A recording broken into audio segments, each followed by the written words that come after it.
Labdien, dāmas un kungi!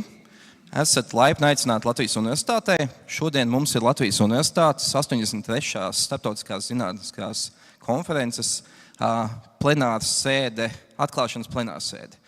Un kā pirmajam, bez liekas kavēšanās, es vēlos dot vārdu universitātes rektoram Gundaram Bērziņam. Lūdzu, Gundara.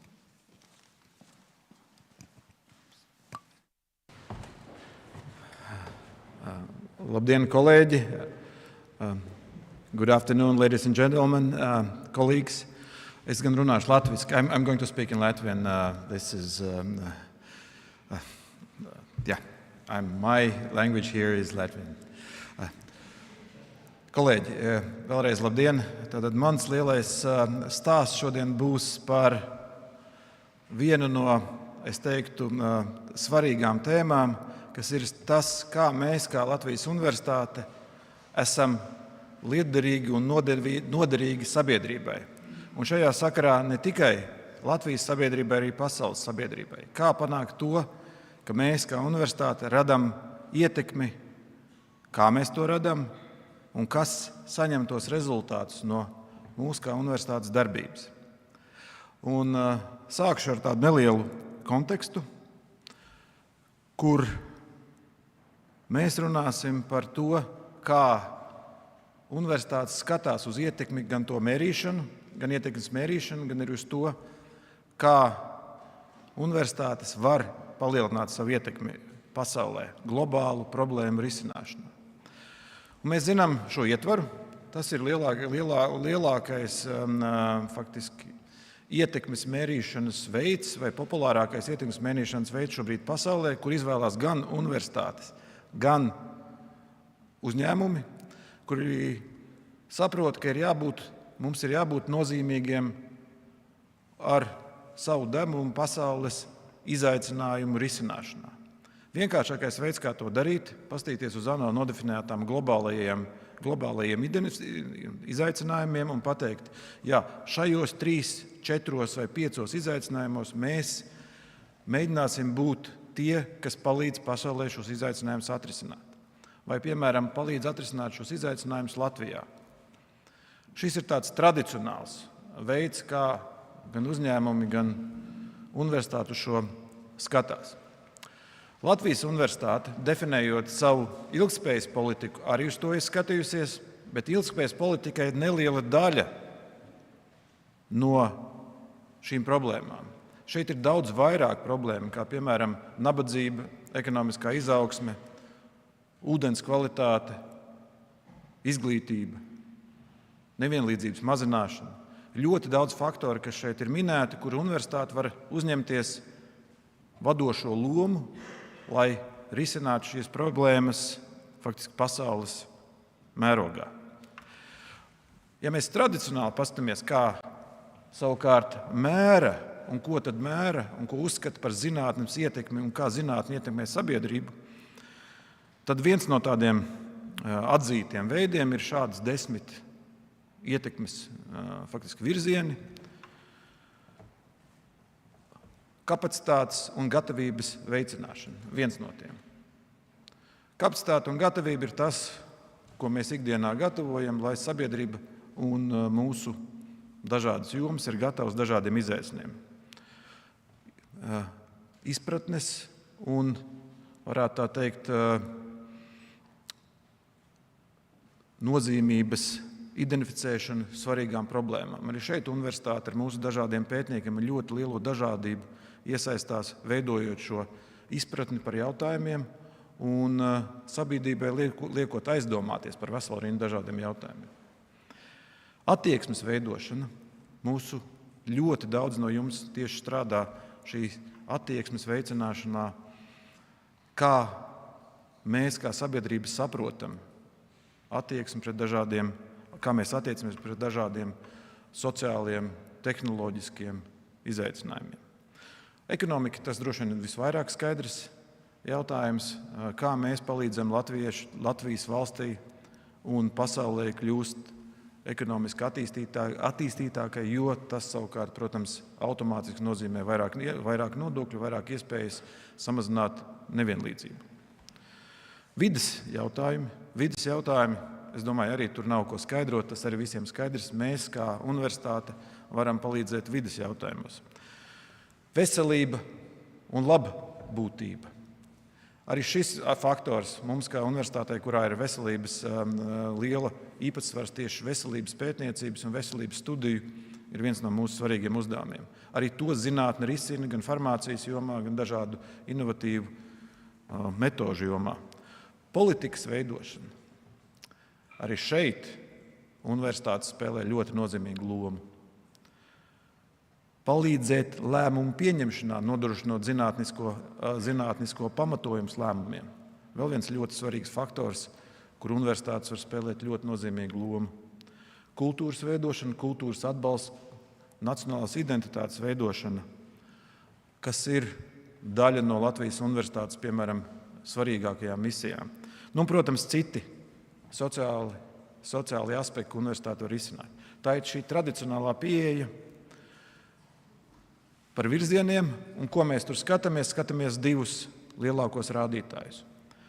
Zināšanu ietekmi, kā mēs veicinām zināšanas, un otrs ir, kāda ir kapitāla atdeve. Un tieši kapitāla atdeve pēdējā laikā kļūst ar vienu nozīmīgāku, faktiski rezultatīvo rādītāju, ko no mums pieprasa. Vakar bija ļoti interesanta prezentācija no Elsavīra grupas, kur viņi ļoti skaidri parādīja, ka arvien vairāk sabiedrība caur likumdevēju pēc būtības pieprasa atbildību no universitātēm par to, kāda ir atdeve no katra ieguldītā eiro. Un atdeve, kas ir lokāla, piemēram, Rīgas, Latvijas mērogā, Eiropas mērogā un pasaules mērogā.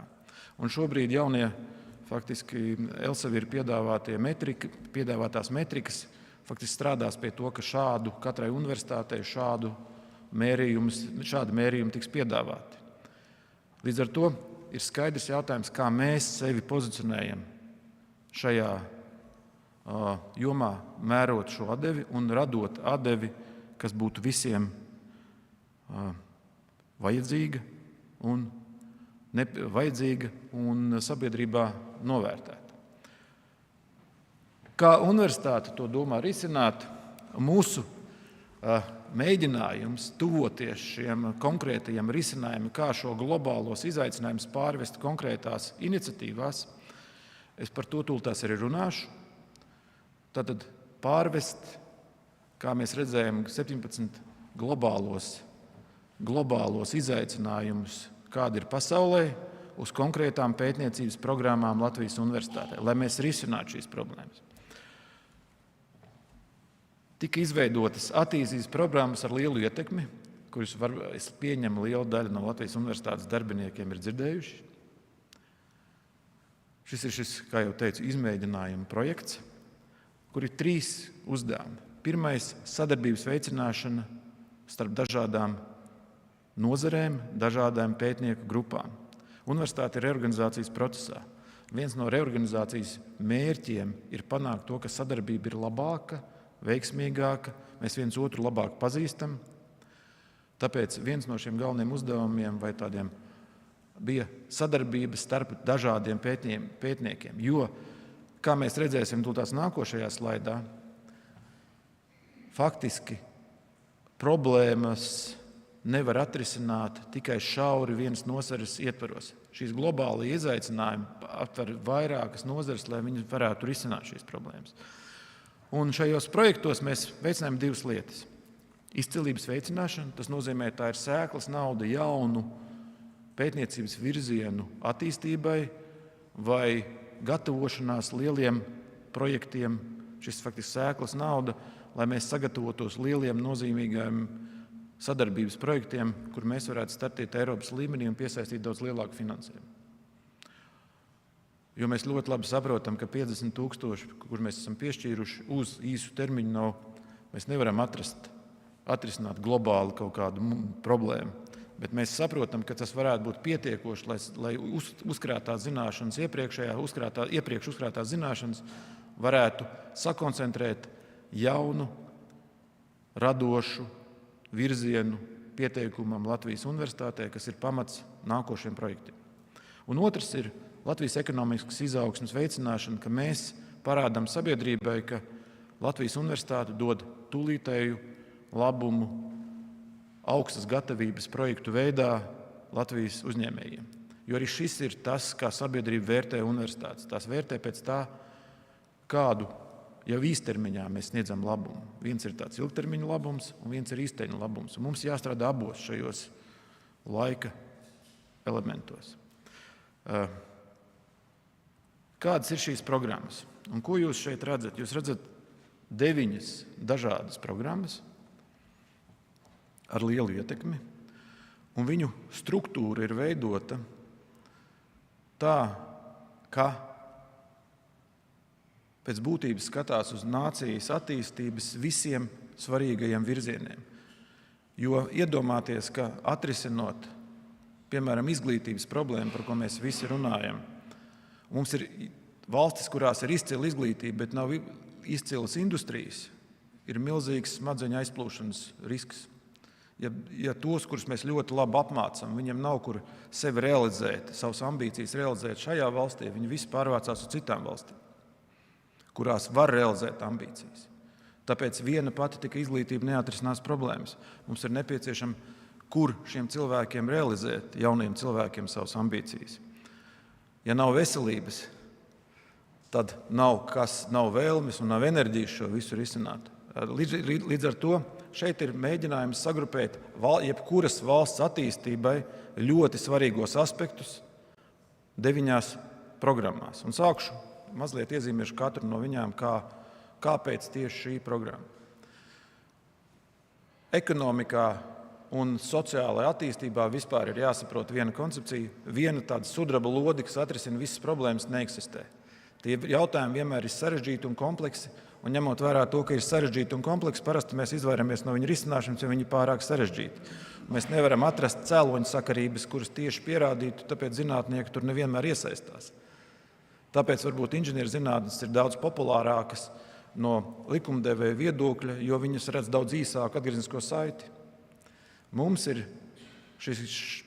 ideja ir tā, ka mēs piedāvājam kompleksu risinājumu un skatāmies uz valsts attīstību kompleksu. Un pirmais ir cilvēka kapitāla attīstība, to mēs visi saprotam, es domāju, tas ir pašsaprotam.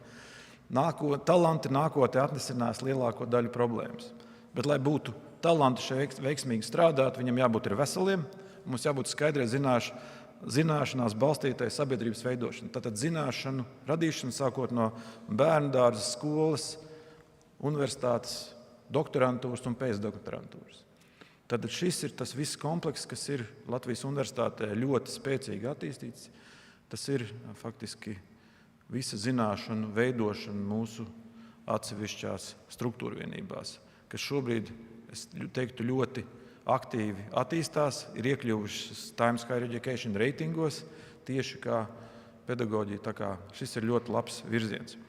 Valoda, valsts identitātes saglabāšana, vēstures pētniecība, pilsoniskās un izglītības stiprināšana. Un te gan man jāsaka, ka mēs šobrīd esam gandrīz palikuši vienīgie Latvijā, kas no vienas puses ir labi, no otras puses slikti, ka mums ir šī funkcija, kur ir Latvijas vēstures pētniecība, letonikas pētniecība. Un ja mēs šos Latvijas valsts identitātes pamatus nepētīsim, citu, kas to darīs, nav. Savukārt valsts pēc savas būtības ir kultūra un identitāte, kas realizējās caur valodu. Un valoda ir milzīga nozīme mūsu faktiski identitātes veicināšanā. Jo, ja nav šīs unikālās kultūras un valodas, tad vienīgais, kas mums paliek, ir ekonomiskie rādītāji. Un ekonomiskie rādītāji nav vienmēr labākie, lai pieņemtu lēmumus, kurā, piemēram, valstī dzīvot. Tas atkal šis nākošais jautājums, kas šodien tiks apspriests, ir migrācijas jautājumi. Ja nav spēcīgas identitātes, un mēs viņu neveidojam, nekopjam, tad paliek tikai racionālie faktori. Un racionālie faktori var novest pie ļoti dramatiskām sakām valsts attīstībā. Valsts tehnoloģiskā un digitāla attīstība. Tehnoloģijas un digitāla attīstība vēsturiski ir pierādījusi, ja valstī nav tehnoloģiskās un digitālās attīstības, lēnām sākās šis valsts noriets. to pierāda visi mūsu apmēram 2000 gadu vēsturi. Ja mēs analizējam vēsturisku ekonomisko attīstību, tad tās valstis, kurās bija tehnoloģijas, parasti spēja attīstīt un pastāvēt tajās, kuras nepievērs uzmanību tehnoloģiju attīstībai, bieži vien arī pārstāja eksistēt. Un tehnoloģijas ir cieši saistīts ar nākošo faktoru – globālā konkurētspēja. Un tehnoloģijas un globālā konkurētspēja nav viens un tas pats. Man ar likumdevējiem bieži nācās diskutēt un teikt, ka tehnoloģiskā attīstība, ko mēs saprotam kā konkurētspēja, nav viens un tas pats. Mēs varam būt konkurētspējīgi arī tad, ja tehnoloģijas nav pašas modernākās. Piemēram, ja mums ir ļoti labi resursi pieejami vai kāds no resursiem mums ir konkurētspējīgs par citiem, tas bieži vien ir svarīgāks nekā tikai tehnoloģiskā attīstība. Rezultātā ir jābūt gan spējai radīt konkurētspējīgu produktu, spēju viņu pārdot visā pasaulē, gan arī tehnoloģijām. Un ko es ar to gribu uzsvērt? Tie ir divi dažādi faktori, kas jāpēta ir atsevišķi. Inovācijas, kapacitātes palielināšana ļoti līdzīgi, ko es tikko teicu. Mums var būt tehnoloģijas, un varbūt globālā konkurētspēja, bet īsu laiku var nebūt inovācijas. Ilgtermiņā viņi jābūt, bet tie ir trīs dažādi faktori, vai teiksim, faktoru kops, kas jāattīsta neatkarīgi viens no otra, un mums jābūt spējīgiem radīt kaut ko pilnīgi jaunu, jo pilnīgi jauna radīšana rada uz situāciju, kurā mēs esam ārpus konkurences kādu brīdi. Un šis faktors būt kādu īsu brīdi ārpus konkurences, tas ir inovāciju faktiski veidošanas viens no tādiem izaicinājumiem.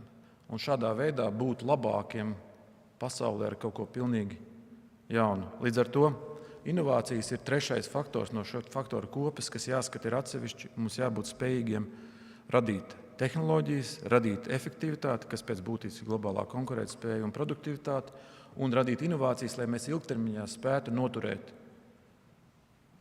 noturēt attīstību un noturēt to, ka mums ir pietiekoši nodokļu ieņēmumi, lai samazinātu un risinātu sociālos jautājumus.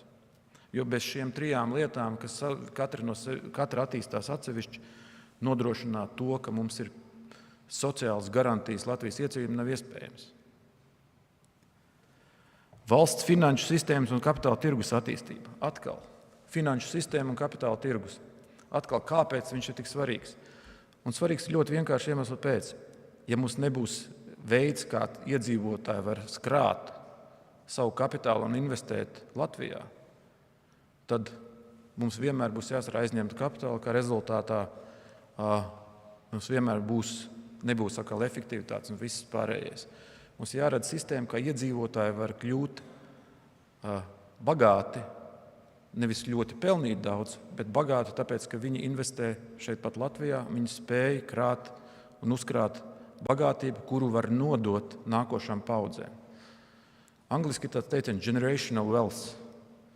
Ja nav kapitāla tirgus skaidri attīstīts, tad paudžu bagātība valstī neveidojās.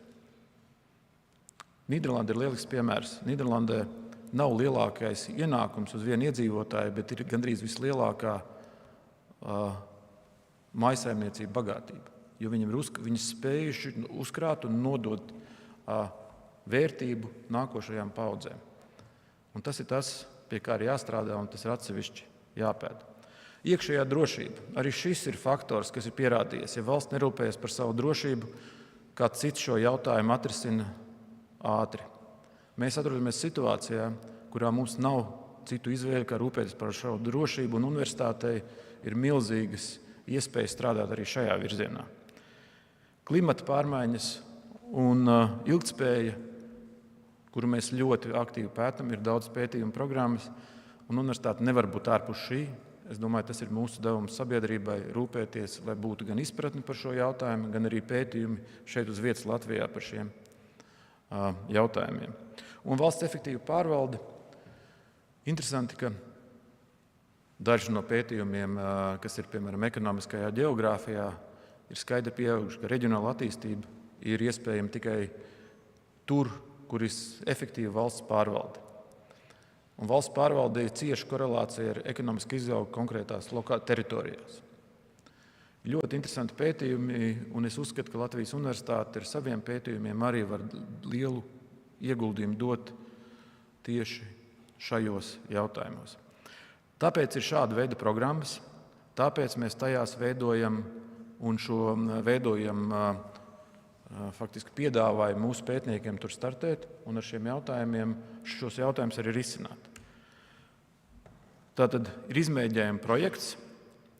500,000 tika piešķirti uz 6 mēnešiem, kā jau teicu, tas ir tāds sēklas nauda tālākiem pētījumiem, uz kā pamata tiks veidots ilgtermiņa programmas.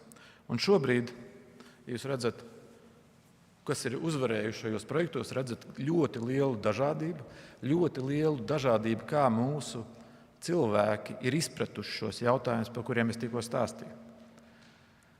Un es tagad neiedziļināšos visos šajos projektos, bet mēs gandrīz esam atvēruši visus šīs 9 jomas, kurās mēs vēlējamies saņemt projektu pieteikumus.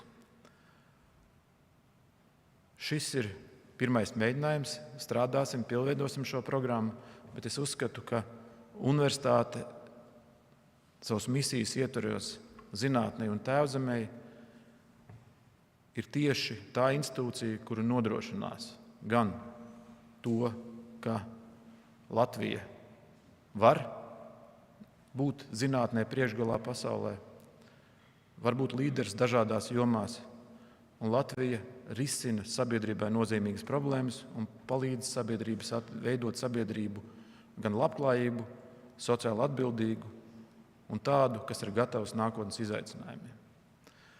Ar šo es gribētu teikt arī milzīgi paldies jums par atrašanos uz konferenci un novēlēt interesantas prezentācijas un jaunas atziņas. Paldies jums!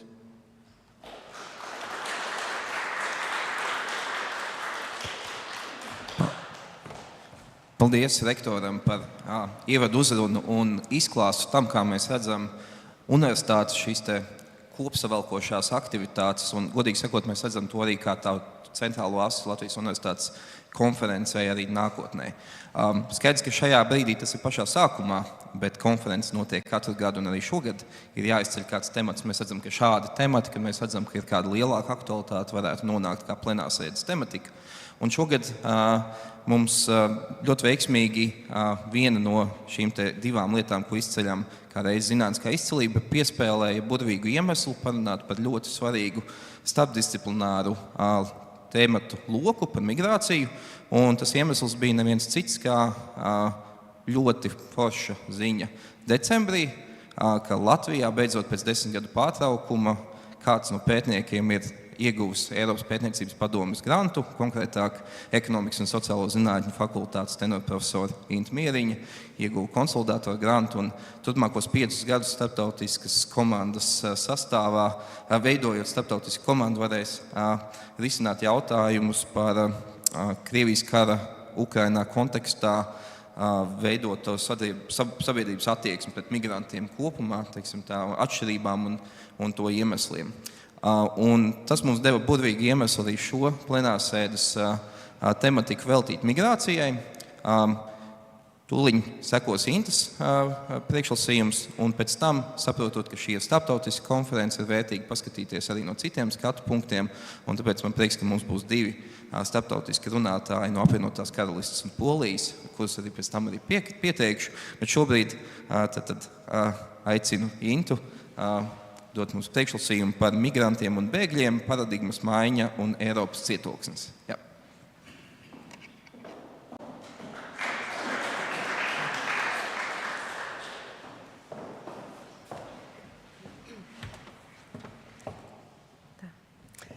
Jā, labdien, cienītie klātesošie! Patiešām liels prieks un pagodinājums būt klāt ar jums šeit šodien, konferences atklāšanas dienā. Mans stāstījums šodien būs par migrācijas jautājumiem, jo tā vai citādi tie pēdējo gadu laikā pastāvīgi ir bijuši sabiedrības uzmanības lokā, gan Latvijā, gan arī citviet Eiropā. Un šodien gribu pievērsties šim jautājumam arī tieši gan no ekonomiskā, gan arī protams, saistīti arī no vērtību perspektīvas, lai izgaismotu varbūt, kas šobrīd notiek, kas ir tās aktuālās debatas zinātnes laukā saistībā tieši ar ar migrācijas jautājumiem. Pētījumi rāda, ka negatīva attieksme pret migrāciju ir pieaugusi visā Eiropā jau vairāk gadu garumā, sākot it īpaši ar lielu lēcienu pēc 2015. 2016. gada. Un ņemot vērā arī to, ka līdzinājā Eiropas politika attiecībā uz bēgļu uzņemšanu nav bijusi pietiekoši veiksmīga, tas ir devis pamatu arī tam, kā arvien lielāku atbalstu ir guvušas tā saucamās galēji labējās vai pat radikālās partijas Eiropā, gan Francijā, gan Nīderlandē, gan Vācijā un arī citviet. Līdz ar to tas dod arī pamatu, lai mēģinātu saprast, kas tad īsti notiek un kā tad šī politika virzās un ko Eiropai, kā Eiropai šo jautājumu tālāk risināt. Ja mēs paskatāmies uz pētījumu datiem, tad Eirobarometra rādījumi liecina, ka ļoti daudzi Eiropā migrāciju saskata vairāk kā problēmu nekā kā iespēju. Tātad, ja mēs pretnostatām šo jautājumu, tātad vai tā ir iespēja, piemēram, arī no ekonomiskā viedokļa vai no demogrāfiskā viedokļa, mums uzlabot mūsu sabiedrības dzīvi, jeb arī tā ir problēma, tad viedokļi ir ļoti dažādi. Ja mēs skatāmies, teiksim, piemēram, uz Latvijas vietu šeit, tad Latvijā tomēr vairāk to saskata kā problēma nekā kā iespēja. Ir citas valsts, kur varbūt nedaudz atšķirīga tā situācija, kā, piemēram, Portugālē, vai Spānija, vai Luksemburga, vai Īrija, bet tieši centrāla Austruma Eiropas valsts ir visskeptiskākās šajā ziņā. Un, ņemot vērā visu šo situācijas, varbūt neiešu detaļās par to visu vēsturisko fonu, kādēļ tas tā ir noticis un kas pie tā ir novedis, bet ilgu diskusiju rezultātā Eiropā pagājušajā gadā beidzot tika pieņemts jaunais Eiropas migrācijas un patvērumu akts. Un būtībā tas, ko šis akts paredz, varbūt mēs šeit Latvijā daudz dzirdējām par saucamo solidaritātes mehānismu, ja, ka valstīm būs, ja, teiksim tā, būs pienākums uzņemt kaut kādu nelielu daļu no bēgļiem vai arī iemaksāt līdzekļus šo bēgļu uzņemšanai. Tas bija tas, kas varbūt izraisīja lielāku rezonanci Latvijas sabiedrībā, bet vienlaikus šajā plānā ir arī lietas, kas acīm redzami parāda uz to, ka Eiropas politika attiecībā uz bēgļu uzņemšanu kļūst arvien stingrāka un arvien nepieņemošāka. Var minēt, piemēram, tā saucamo skrīningu regulāciju. Tas nozīmē to, ka piemēram, cilvēki, kas ierodas no valstīm, kur ir ļoti zems patvērumu meklētāju pieņemšanas procents, ka viņus pat nelaidīs tālāk Eiropā, bet ka viņu pieteikumi tiks izskatīti turpat uz vietas, aizturēšanas centros uz robežas, ļoti ātrā tempā, tiek vienkāršotas un padarītas ātrākas arī procedūras, kas ļauj cilvēkus izraidīt no Eiropas un nogādāt atpakaļ savās izcelsmes valstīs. Ja. Tāpat arī jāņem vērā ir pārstrādātā patvērumu meklētāju procedūra. Asylum procedures regulation, kas būtībā nosaka to, kas vispār notiek ar cilvēkiem, kad viņi ierodas. Tātad ir daudz stingrākas procedūras, kādā veidā tiek iegūta informācija par to, kas tie ir par cilvēkiem, lai pārliecinātos, teiksim, ka cilvēki nepiesakās, vienkārši neatbrauc vēlreiz, vai ka cilvēkam nav kāds, teiksim, ar noziedzīgu pagātni un tā tālāk. Tā kā daudz stingrāk tiek arī skatīti un skrīnēti un pārbaudīti tie cilvēki, kas Eiropā ierodās. Un arī tiek aktīvāka apmaiņa ar datiem, lai nepieļautu situāciju to, ka, piemēram, cilvēks ierodas vienā valstī un pēc tam vienkārši aizbrauc uz citu valsti un piesakās tur vēlreiz un būtībā vienkārši, teiksim tā, nelietīgi izmanto valstu laipno uzņemšanu. Ja? Un līdz ar to šajā Eiropas jaunajā paktā šādas situācijas maksimāli tiek mēģināts novērst. Lūk. Un vēl, protams, kas ir šajā paktā panākums, tas, kas ir panākums tieši arī centrāla un austruma Eiropas valstīm, ko viņas vēlējās panākt, ir tas, ka ir tie saucamie krīzes un force majeure regulācijas, kas nozīmē to, ka būs iespējams īpašā veidā reaģēt uz situāciju, kad, piemēram, īsā laikā ierodas milzīgs daudzums bēgļu, jeb arī, kad tādas valsts kā Krievija vai Baltkrievija izmanto bēgļus kā hibrīdu kara instrumentu. Ja? Tā kā arī šīs visas lietas ir iekšā. Protams, protams, ka tas vienmēr ir kompromiss. Bija Rietuma Eiropas valsts un bija arī nevalstiskās organizācijas, kas ļoti satraucas par to, kā šī jaunā regula ietekmēs cilvēktiesības un vai reāli tas būs iespējams uz robežām to īstenot tik ātri un efektīvi, kā tas ir paredzēts. No otras puses, protams, ir citas valstis, kuras satrauc šis force majeure regulācija. Ja? Tā kā, katram ir savas bažas par to, bet katrā ziņā tas ir nepieciešams, daudz to uzskata par nepieciešamo kompromisu, lai novērstu, tā skaitā, lai novērstu galēji labējo partiju turpmāk uzvaras gājienu Eiropā, jo tā zināmā mērā ir atbilde uz šiem te izaicinājumiem, uz ko šīs galēji labējās partijas pastāvīgi norādījušas. Piemēram, uz to, ka cilvēku patvēruma pieteikumu noraida, ja, bet cilvēks vienkārši pazūd un reāli neatgriežas atpakaļ savā valstī. Ja. Tā kā arī visi šie jautājumi tur ir iekšā un par to ir domāts un tas tiek risināts. Bet tad, ko tas nozīmē? Tas būtībā nozīmē to, ka Eiropa paliek arvien striktāka un šie striktākie nosacījumi būtībā ir vērojami, viss šī politika ir vērojama arvien striktāka visā Eiropā. Un te arī var redzēt, arī pētnieki ir uzzīmējuši tādu, kā zināmā mērā trapeci, ja, ka Eiropā arvien vairāk tiek diferencēta pieeja dažāda veida migrantiem, tātad, kas arī nosaka dažāda veida tiesības. Un ka, teiksim, tiem, kas ir darba migranti, kam ir pastāvīgi ilgstošas uzturēšanās atļaujas, ka viņu šīs tiesības ir līdzīgas kā valsts pastāvīgiem iedzīvotājiem, kamēr, piemēram, patvērumu meklētājiem vai arī neregulāriem migrantiem šīs iespējas un tiesības kļūst arvien mazākas. Un līdz ar to daudz uzdot šo jautājumu, vai mēs patiešām atkal varam runāt par Eiropas cietoksni, vai tas ir tas, kādā virzienā mēs šobrīd ejam. Un gal galā, kā tas iet kopā ar to, pie kā mēs esam Eiropā pieraduši, ja, vienmēr par šīm runām par cilvēku tiesībām un par šo solidaritāti un palīdzēšanu grūtībās nonākošiem. Un līdz ar to tas ir tāds laiks, kad mēs tiešām vairāk arī reflektējam par to, kas ir Eiropa un kas ir tas, kas ir nepieciešams, lai mēs, tiksim tā, saprātīgā un visiem pieņemamā veidā arī dotos uz priekšu. Lūk, un, protams, viedokļi ir ļoti dažādi. Viens saka, protams, ka tas ir beigas, tas ir Eiropas, kā mēs to zinām, beigas, un citi atkal saka, ka tas ir absolūti nepieciešams, ka Eiropa beidzot atkal pastāv par savām tiesībām, par savām interesēm. Tā kā viedokļi patiešām ļoti dažādi. Tas, ko mēs vēl redzam, protams, ir arī tas, ko es gribu uzsvērt, ļoti zīmīga iezīme mūsu laikā ir tas, ka migrācija arvien vairāk tiek instrumentalizēta. Tā tiek instrumentalizēta gan no to valstu puses, kas izmanto migrantus kā hibrīdu kara elementu, gan arī to valstu puses, kas arvien vairāk sāk skatīties uz migrantiem nevis, teiksim, no kaut kāda humanitāra viedokļa, bet no tā viedokļa, ka kā un vai viņi var palīdzēt risināt konkrētas valstu problēmas, teiksim, ekonomiski vai demografiski un tam līdzīgi. Tātad tas, kādas ir šo pašu migrantu vēlmes vai vajadzības vai problēmas, tas aiziet kaut kur otrajā plānā. Un patiešām arī pētījumi liecina, ka ir ļoti liela atšķirība tajā, kā atšķiras iedzīvotāju attieksmes pret augstu kvalificētiem migrantiem un pret zemu kvalificētiem migrantiem. Un mēs arī redzam to, ka robežas kļūst arvien grūtāk pārvarāmas bēgļiem, bet vienlaikus arī pasaulē mēs redzam arvien vairāk centienus piesaistīt augstu kvalificētus strādniekus.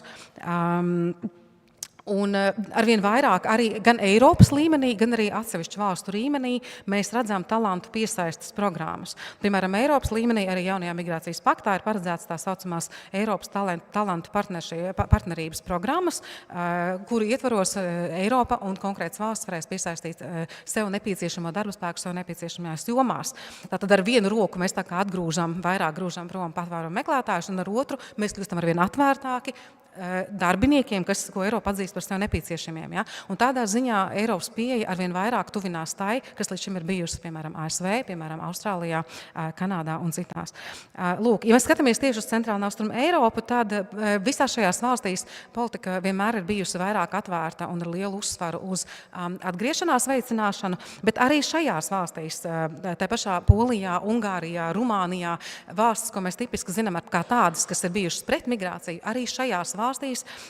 Pēdējos gados ir izstrādātas ļoti aktīvas un ietekmīgas darbspēku piesaistes programmas, tā skaitā no Austrumāzijas, piemēram, Polijā ļoti daudz arī ir iebraucēji no Indijas un Filipīnām, Ungārijā no Ķīnas, Čehijā no Vietnamas, tātad 10 000 strādnieku, kas ir specifiski piesaistīti konkrētu programmu ietvaros no konkrētām valstīm. Ja mēs skatāmies tepat uz mūsu kaimiņiem, Igaunija, Lietuva arī aktīvi strādā un uz to, lai piesaistītu savai valstī nepieciešamos speciālistus. Šeit esmu ielikusi arī saitīt, teiksim, uz Work in Estonia, līdzīgi arī Work in Lithuania. Latvijā nekā tam līdzīgi mums šobrīd nav. Bet tātad, kāds ir galvenais secinājums, ir tas, ka kamēr robežas vieniem kļūst arvien nepārvaramākas, otrus mēs tā kā arvien vairāk cenšamies piesaistīt. Kā jau teicu, Latvijā tātad būtībā šādas te stratēģijas šobrīd nav. Šis jautājums ir karstais kartupēls, par ko neviens nav bijis gatavs runāt, par to, kā tad mēs īsti pieejam šim jautājumam, migrācijas jautājumam kopumā. Un, protams, ir bijis liels uzsvars uz atgriešanās migrāciju. Jāsaka, diasporas politika patiešām ir bijusi nosacīta veiksmīga. Lūk, bet tagad pavisam īsi varbūt par atsevišķiem datiem, ko es jums gribēju pastāstīt. Tātad, kāpēc Latvijā šī politika ir tāda, kāda viņa ir?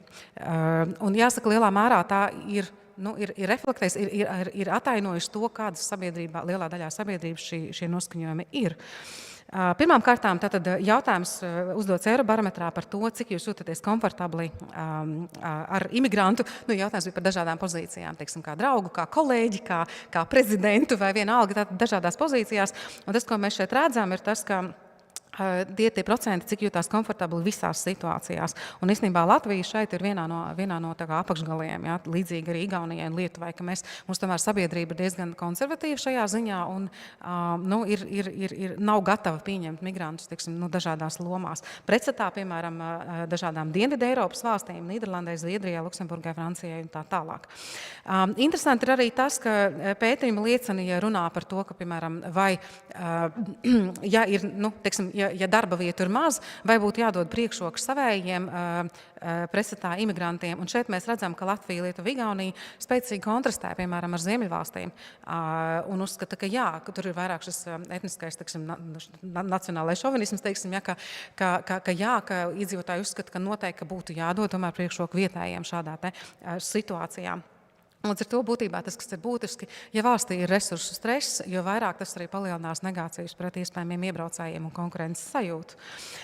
Kas ir vēl no vērtību viedokļa būtiski, ir tas, ka pētījumi liecina, tad atkal mēs salīdzinām ar Ziemeļvalstīm, ka Baltijas valstīs, un it īpaši, teiksim, Lietuvā un Latvijā, mācīt tolerants bērniem kā vērtību uzskata kā daudz mazāk svarīgu nekā Ziemeļvalstīs. Tātad, būtībā, tas ir arī vērtību jautājums, ko mēs ieaudzinām jau nākamajām paudzēm. Un vēl kas ir būtiski, ka tie cilvēki, kas uz šeit atbrauc, pat ja šeit tiek piesaistīti cilvēki, tad ir jautājums par to, cik labi viņi šeit iekļaujas. Jo, ja mēs vēlamies, lai iebraucēji šeit varētu sniegt efektīvu pienesumu Latvijas ekonomikai, ir svarīgi arī tas, kā viņi iemācās valodu, kā viņi šeit iekļaujas darba tirgu un tā tālāk. Un tas, ko mēs šeit redzam, ir tas, ka pastāvīgi šis visietekmīgākais migrācijas politikas indeks, MIPEX, rāda, ka tieši Baltijas valstīs, īpaši mēs runājam par Latviju un Lietuvu, ka, diemžēl mēs redzam, ka šī politika nav īpaši labvēlīga, zināmā mērā varbūt arī atspoguļojot nepietiekošus resursus un varbūt arī nepietiekošu strateģisku pieeju šim jautājumam. Ja? Un tas ir tas, ko pētnieki ir raksturojuši ar equality on paper. Tas nozīmē to, ka būtībā cilvēki šeit atbrauc, teorētiski uz papīra viss ir. Eiropas auditori var atbraukt un skatīties, ka kur mums it kā viss ir, bet faktiski, ja to aizēj uz tām reālajām situācijām, kādā cilvēki dzīvo, tad daudzas lietas nestrādā tik labi, kā tām vajadzētu strādāt. Vēl viena lieta, ko es vēlējos uzsvērt, ir arī tas, ka mums uz laiku ir bijis šis priekšstats par to, ka Latvijas iedzīvotāji nevēlas nekādu imigrāciju, viss mums nevienu nevajag, nevienu nelaižam viss. Bet vienlaikus arī, ja mēs paskatāmies detalizētāk, pētījumi liecina, ka ir ļoti dažādas šīs attieksmes pret iebraucējiem no dažādām valstīm. Ja mēs skatāmies tiešām uz, piemēram, musulmaņiem, mēs skatāmies uz iebraucējiem, piemēram, no valstīm kā Somālija vai Afganistāna vai vai Sīrija, tad tiešām šis procents, cik uzskata, ka mums vajadzētu pieņemt šādus cilvēkus, ir daudz mazāks. Bet, ja mēs skatāmies, piemēram, uz to, cik pieņemam būt migranti, piemēram, no tās pašas Ukrainas vai Baltkrievijas, ja, Krievija šeit arī ir, bet tas bija tāpēc, ka šis mērījums ir pirms kara, ja, tad īstenībā mēs redzam, ka iedzīvotāji ar šiem migrantiem būtu gatavi samierināties lielā mērā, ja, vismaz zināmā mērā. Ja. Tā kā ir ļoti atšķirīgi, un uz to jāskatās ar detalizēti. Un tāpēc arī šeit mēs jautājam tātad par iebraucēju no dažādām valstīm uzņemšanu dažādās situācijās, un atkal mēs redzam, ka jā, patiešām, ja runā, teiksim, par musulmaņiem, ja runā par iebraucējiem no Āfrikas reģiona, tad patiešām gan arī pusi iedzīvotāji uzskata, ka nevajadzētu, ka viņi nav gatavi pieņemt šādus iebraucējus, bet ja mēs runājam par citiem iebraucējiem, tad šīs attieksmes ir daudz pozitīvākas. Lūk, līdz ar to tā kā noslēgumam tas varbūt pārdomu grauds ir tāds, ka mums joprojām dienas kārtībā ir jautājums par to, tad, kādu tad ceļu izvēlēsies Latvija, jo patiešām šis ir jautājums, kas Latvijā nav pietiekoši izdiskutēts, kāda būs mūsu pieeja migrācijai, un tas ir liels izaicinājums, kā to izdarīt, arī skatoties uz citu valstu pieredzi, kā to izdarīt tādā veidā, lai gan tas būtu izdevīgi katram Latvijas iedzīvotājiem, gan arī, lai tas neradītu sociālo spriedzi, apdraudējumu un tam līdzīgi. Bet katrā ziņā šie jautājumi nebūs risināmi, kamēr mēs par tiem nediskutēsim un nerunāsim. Paldies jums!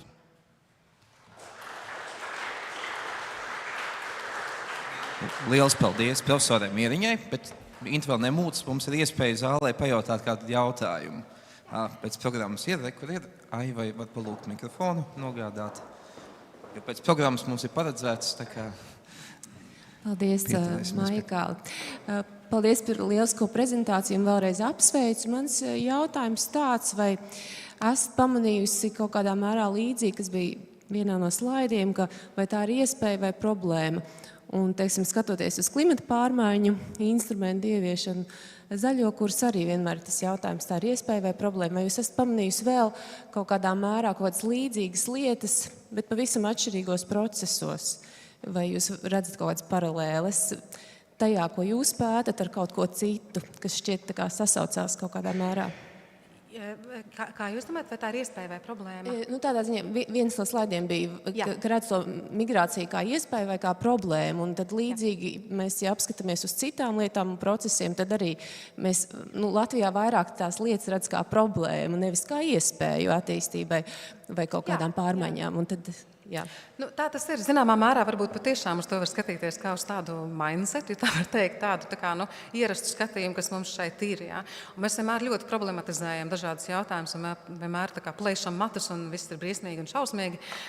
Bet varbūt patiešām ir jāskatās, pirmkārt ir jāskatās realistiski uz situāciju. Tas pats attiecās arī gan uz demogrāfiju, gan arī uz procesiem uz tās pašas Baltkrievijas robežas. Ja? Bieži vien emocijas ņem priekšroku pār racionāliem apsvērumiem. Un tas ir, gan mums šeit Latvijā un centrālā Eiropā, dažkārt, uz vienu pusi varbūt vajag, un, rietuma Eiropā tur ir aizspriedumi un šī priekšstata varbūt citā virzienā. Ja? Un līdz ar to tiešām abstrahēties no tām emocijām un mēģināt racionāli pieiet šiem jautājumiem, ja, kas notiek. Tas, man liekas, liels izaicinājums. Un arī par šo pozitīvo pusi, es domāju, ka pozitīvā puse būtu lielāka tad, piemēram, ja integrācijas politika būtu veiksmīgāka. Tad arī mums būtu mazāk reālu problēmu, ar iebraucējiem.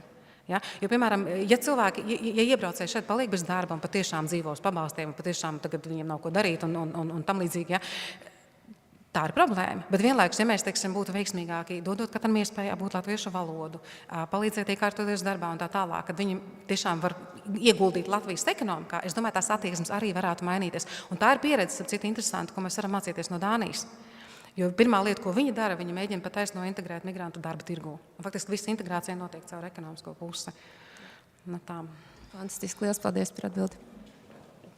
Paldies par jautājumu un atbildi. Vai mums ir vēl kāds jautājums? Ja nē, tad man īsts jautājums ir par to pašu tēmu, vai mēs esam rādījuši MIPEX to reitingu vai kartējumu, vai kā teikt, vai ir kāda valsts, kur ir salīdzinoši īsā laikā strauji mainījusi savu pozīciju šajā reitingā? Lielākā straujā izmaiņa, es domāju, bija tas, ko mēs redzējām 15. un 16. gads attieksmi pret iebraucējiem no tuvajiem austrumiem un tā attieksme, ko mēs redzējām 2022. gadā, kad Eiropā parādījās bēgļi no Ukrainas. Un tas ir ļoti, ļoti milzīga atšķirība, ja mēs skatāmies tieši uz centrālu un austrumu Eiropu, un tas ir tieši tas, kam pievērsīsies mans Eiropas padomes grants. Tas ir tas lielais lauciens. Bet vēl ļoti interesanta lieta ir, protams, Zviedrijas politikas maiņa. Es domāju, tas ir atsevišķs gadījums, ko ir vērts pētīt, jo šobrīd situācija ir tāda, ka viņi bija ļoti negatīva pieredze pēc 15. 16. gadā, un rezultātā viņu imigrācijas politika šobrīd ir palikusi striktāka nekā daudzās citās valstīs, un arī pret ukraiņiem. Ja? Tā kā tas ir ļoti, ļoti interesanti, kā faktiski tā politika, ja viņi aiziet pa daudz vienā virzienā, tad ir atsitiens un aiziet uz otru pusi. Ja? Jā. Es domāju, ka Zviedrijas piemēru mēs visi redzējām un no tā mācāmies, ja? un valsts atrod daudz, arī racionālākus pieejas. Un šobrīd, uz ko vairāk skatās, tas ir tieši Dānijas modelis, uz ko arī mēģina tuvināties gan Norvēģija, gan arī Zviedrija un tā tālāk. Paldies, un ar nepacietību gaidīsim, kas tad būs Centrāla Eiropas pētījuma rezultāti. Paldies vēlreiz profesorai Mieriņai. Varbūt aplausus var palūgt. Paldies. Nemūc Inta. Un mazs paldies tiem, kas ir drosmīgi runātāji.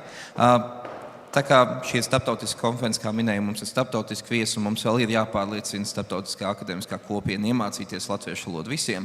Tad tas mums ir priekšā. Tad šobrīd es pārslēgšos uz angļu valodu, and I'll continue in English so that our international speakers can follow, because now we're reaching their turn to give the presentations. And migration, as you can see, it's indeed international phenomena. We saw it from the Latvian perspective, and it's clear that we can learn a lot from others. And as the next speaker, I invite Professor Russell King. I think we saw a reference to his work in Inta's presentation. He's Emeritus Professor of Geography at the University of Sussex in United Kingdom, and on his CV we can find visiting appointments in Malta, Israel, Italy and US, as well as administrative roles as the Dean and the Director of Sussex Centre for Migration Research. So a lot of beautiful CV, and it's a very great honor for us to welcome you here, and the talk will be based on Brexit experience, right? Yes, please, the floor is yours. Thank you for that nice introduction. I'm very pleased to be here in this gorgeous room. We have nothing like this at the University of Sussex. The University of Sussex was built in the 1960s and 70s, and we have nothing architecturally fantastic like this room. So thanks very much to Professor Inta Mieriņa for inviting me to speak to this conference. It's really nice to be here. I'm particularly pleased to see some old friends here, Professor Zaiga Cristiane, with whom I collaborated with on an EU project a few years back, and also Dr. Diana Grosser, who's a former PhD student of mine from Sussex, who's also here. So I kind of feel as though I'm, to some extent, amongst old friends. Okay, my presentation is about a particular story of the relationship between politics and migration, and it's a story which has really a paradoxical twist, and you probably know what the key message of my lecture is going to be, and that is, in a nutshell, the take-home message is that, if you try to control and stop migration, often exactly the opposite happens, and that's my story in a nutshell, but of course I will present it in a much more complex and thorough way. So my little talk has really three main parts to it. Firstly, I'll set the scene and talk about how the referendum came about in 2016. And I like to characterize Brexit as a wicked problem, and I'll go into that in more detail when I come to that section in just a minute. And then I have two kind of sets of empirical results, a statistical set in which I look at the migration statistics before and after the referendum, and then before and after the actual act of Brexit, which happened on the 1st of January 2021. And then some reactions from the field, in which I give voice to a small collection of interviewees from different countries, mainly young EU migrants who were in the UK before, during, and then since the Brexit event. So, setting the scene. In order to set the scene, we basically go back 10 years to 2015 and the Conservative Party's election manifesto at that time, when the leader, David Cameron, made the commitment to hold an EU referendum before 2017 in order basically to neutralise the so-called Eurosceptic wing of the Conservative Party on the one hand, and also the rising prominence of the UK Independence Party, UKIP, under the very vocal, some would say charismatic leadership of Nigel Farage. Since then, the UKIP party changed its name to the Brexit Party, and now it's the Reform Party, and is still a very dominant, and some would say too dominant, voice in UK politics. Although the Conservative Party leadership under David Cameron and his Chancellor of the Exchequer, George Osborne, argued for a Remain result to the referendum because they believed that that's what the result would be, and they believed, quite rightly, that it was in the economic interests of the UK to remain within Europe. So although those arguments were made, clearly they were not made strongly enough. And as a result, the so-called Brexiters or Brexiteers, led especially by Farage, but then by a whole bunch of somewhat opportunistic Conservative politicians, amongst whom Boris Johnson was the most prominent, of course, actually won the day and tipped the referendum, as we all know, by a very narrow margin, 51.8% in favour,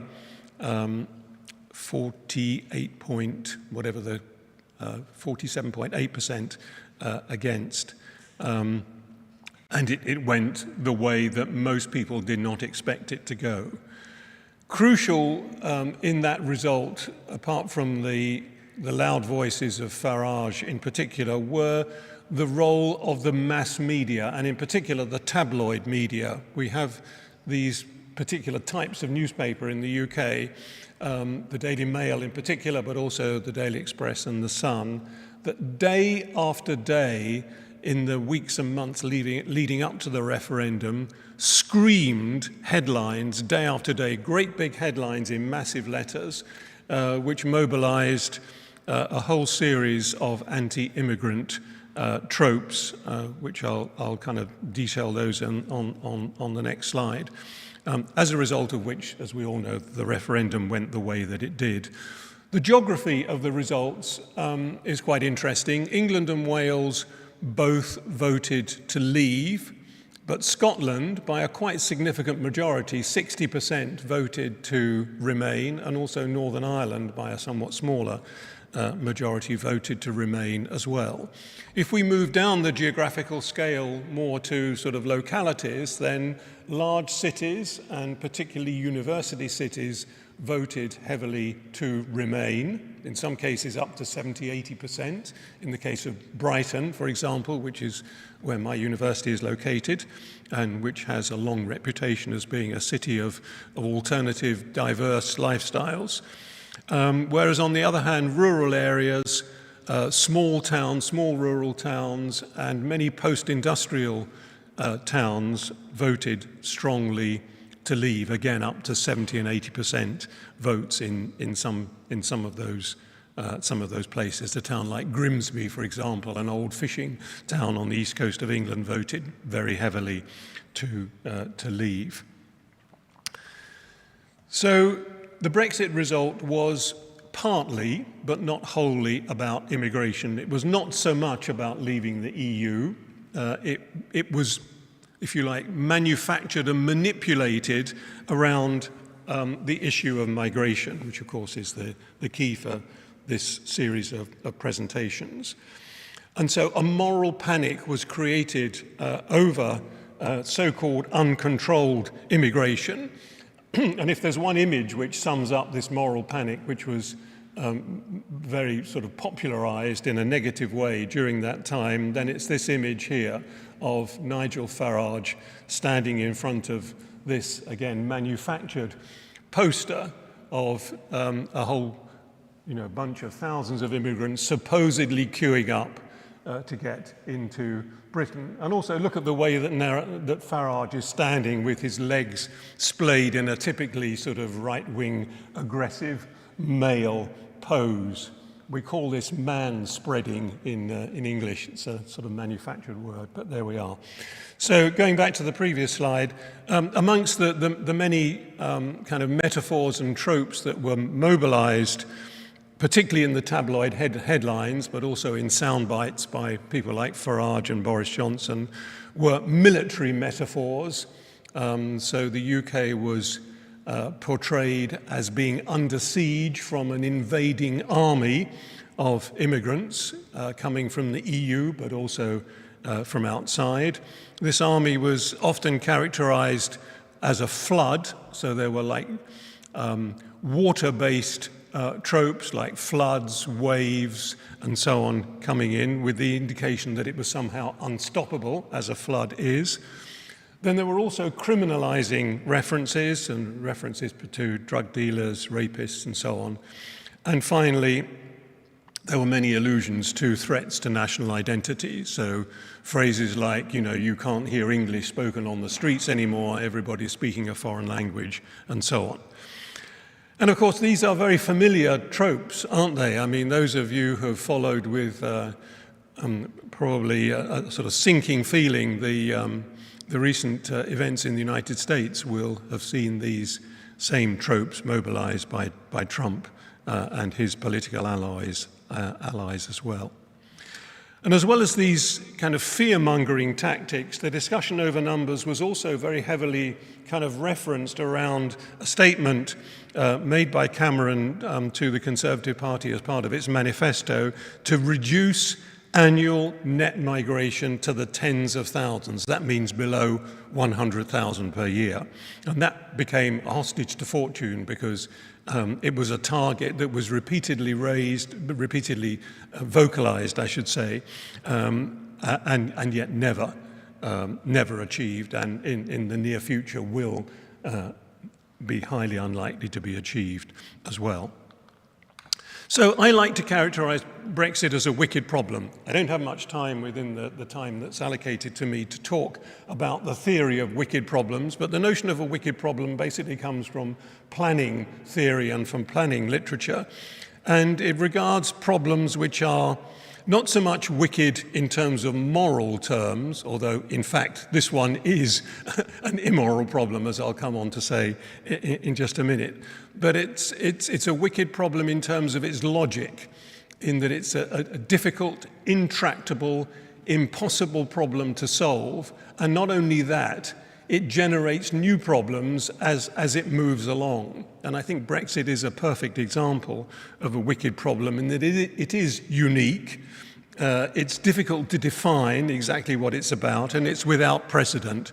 Okay, Greenland, which is also quite in the news at the moment as well for all the wrong reasons.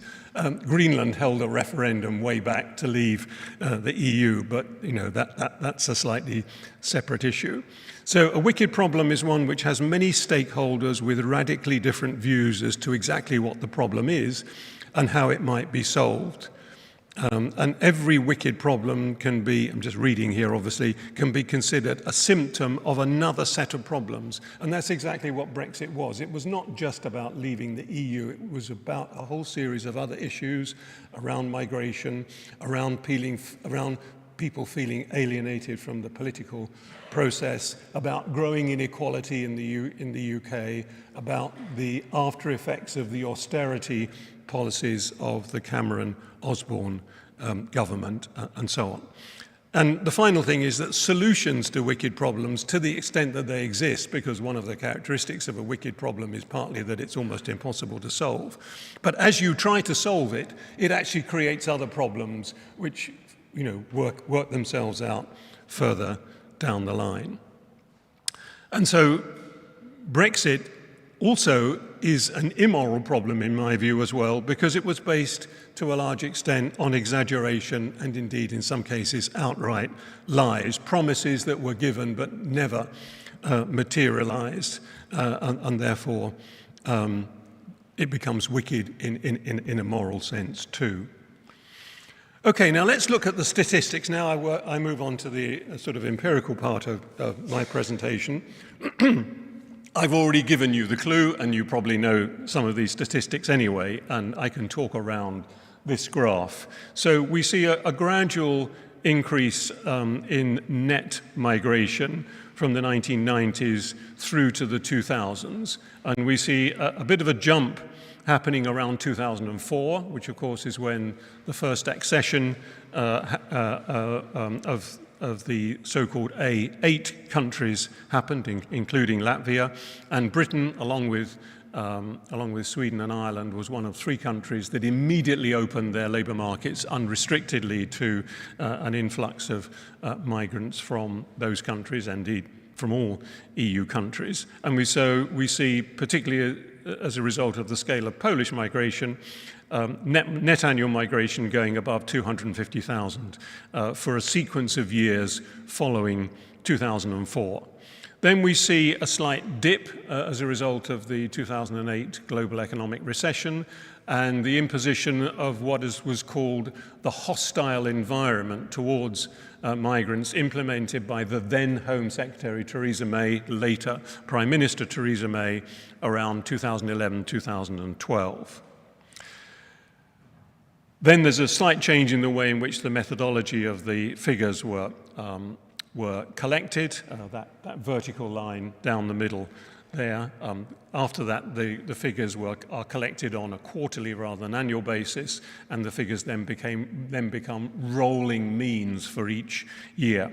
And so in the early 2010s, with the second enlargement, and particularly of Romanians, who are the largest group there coming in, we see net migration continue to grow up until its peak year, which was 2016, the actual year of the referendum, when it peaked at 335,000. Then the referendum happened. The result was to leave. The figure of net migration falls.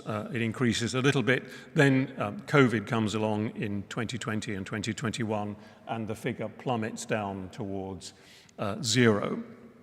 But then after 2021, 2022, look what happens. The figure just escalates. It goes to 448,000 in 2022, 745,000 in 2022, 700, well, the figures are on the next slide. Let me try not to remember them exactly.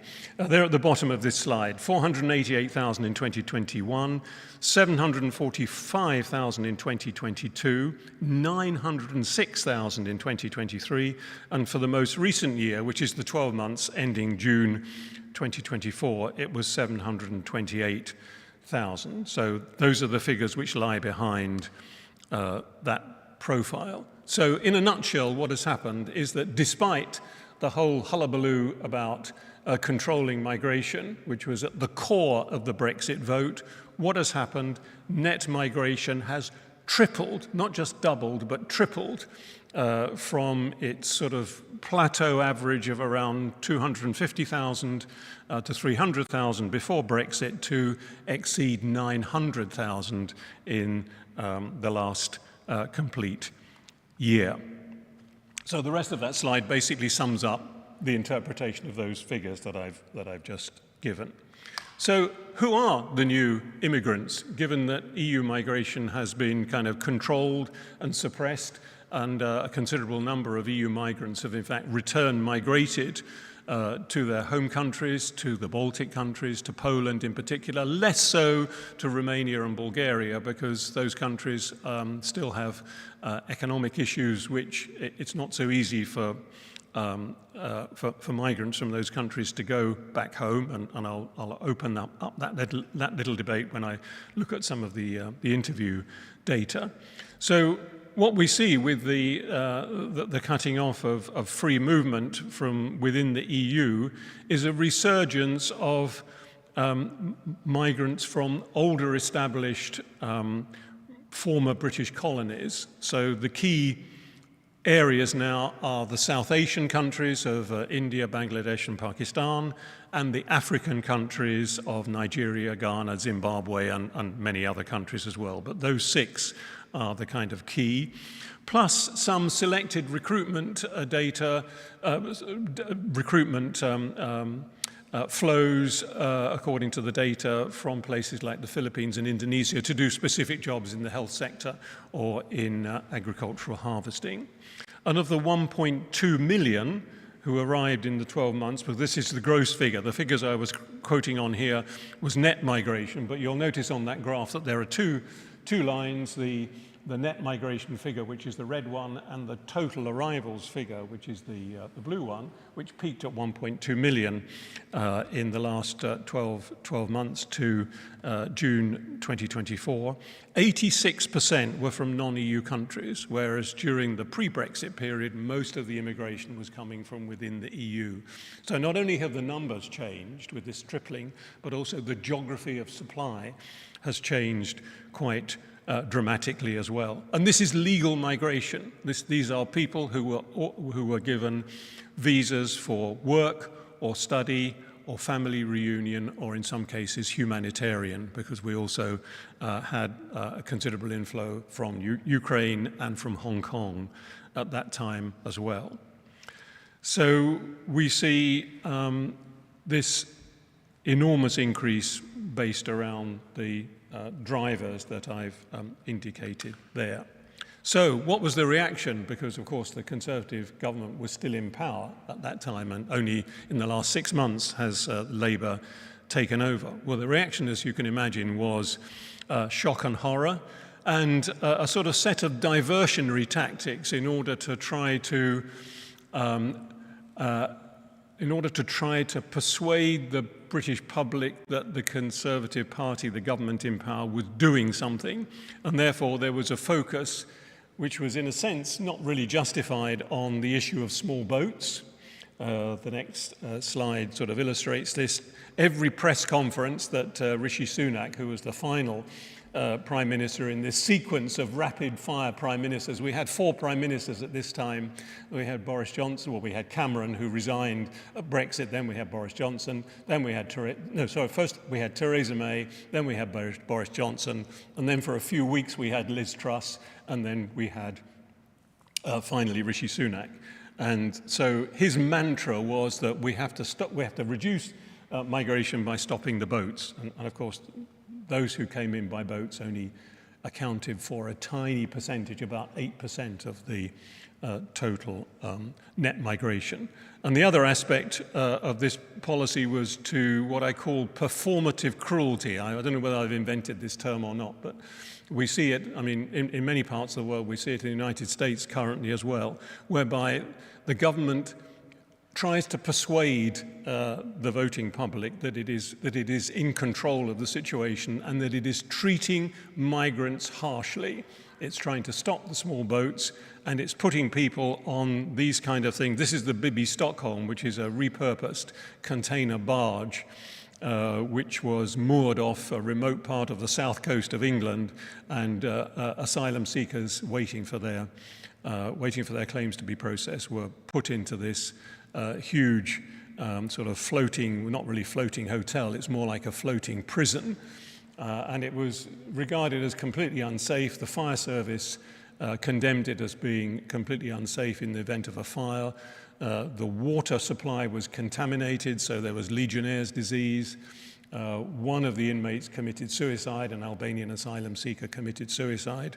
But it was part of this policy of what I call performative cruelty, of trying to give the impression that the government was being harsh on migration. Sending the whole Rwanda scheme was another part of this performative cruelty, which cost an enormous amount of money, £720 million, and not a single asylum seeker was actually ever sent to Rwanda, and that scheme was dropped, and also this barge, as of this month, has just been decommissioned as well. Okay, finally, let me just move on to the last part of my presentation, which is a quick sort of rundown of some reactions from some fieldwork which I carried out partly as the part of the Y Mobility project, which Professor Zaiga Cristiane was also a partner in, and some offshoot projects which I've sort of managed a little bit since then, much smaller scale projects, which have interviewed other groups of migrants in the post-Brexit period.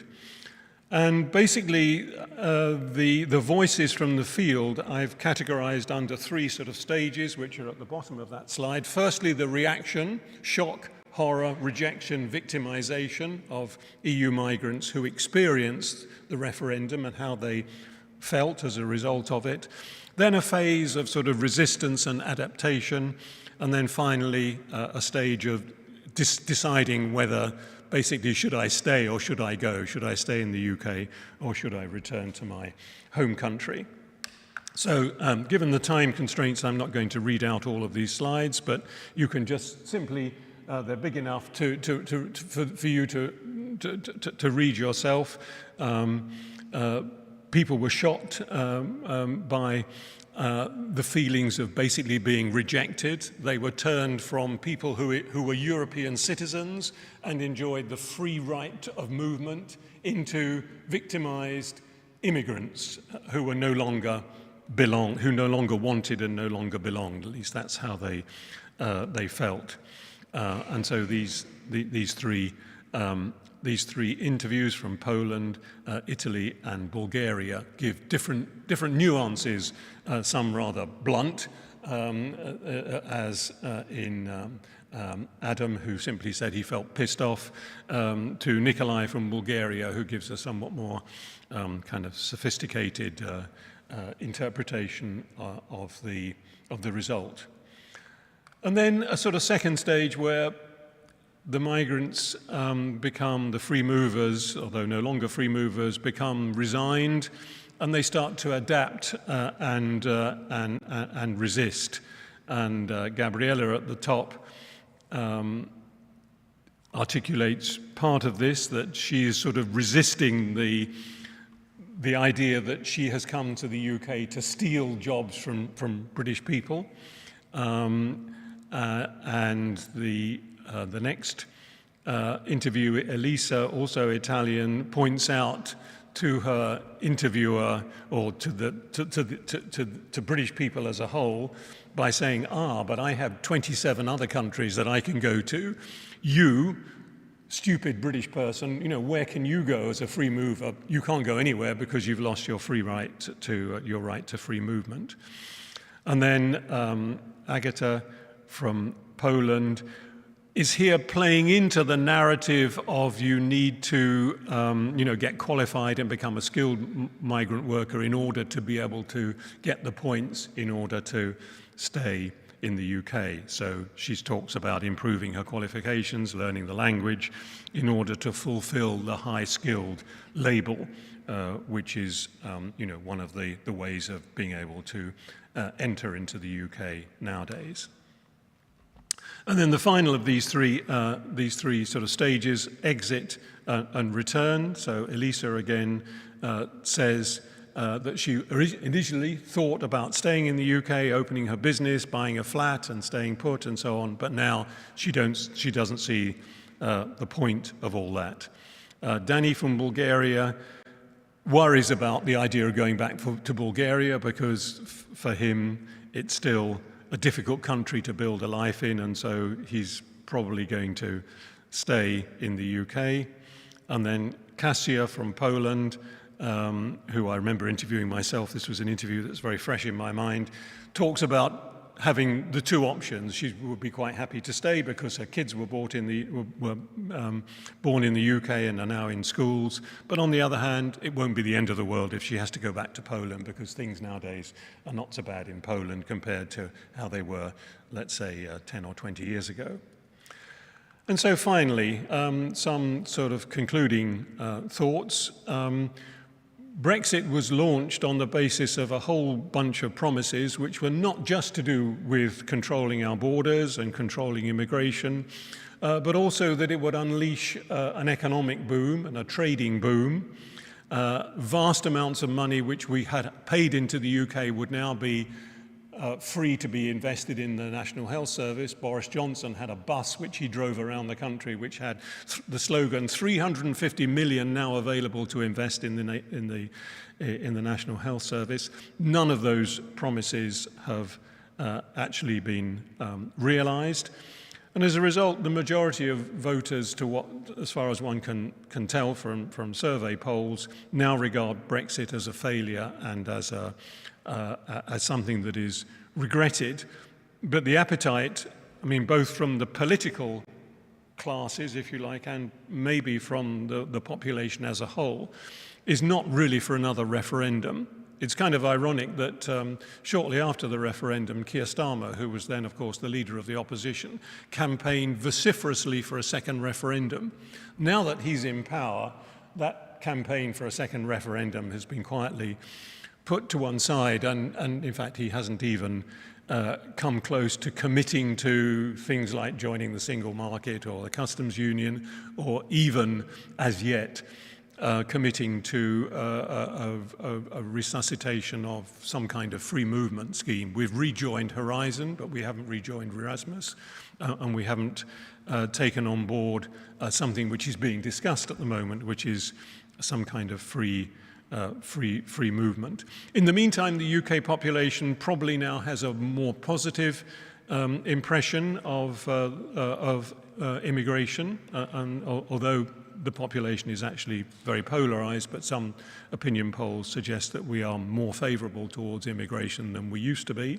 But I think any move towards a new referendum or moving significantly back towards Europe, like joining the customs union and the single market, would immediately provoke a backlash from Farage and the Eurosceptics, and so the whole thing would probably explode in a rather unpredictable, way. So although Starmer talks incessantly actually about a reset with the EU in terms of UK's relations, he actually moves extremely slowly and extremely cautiously in that direction.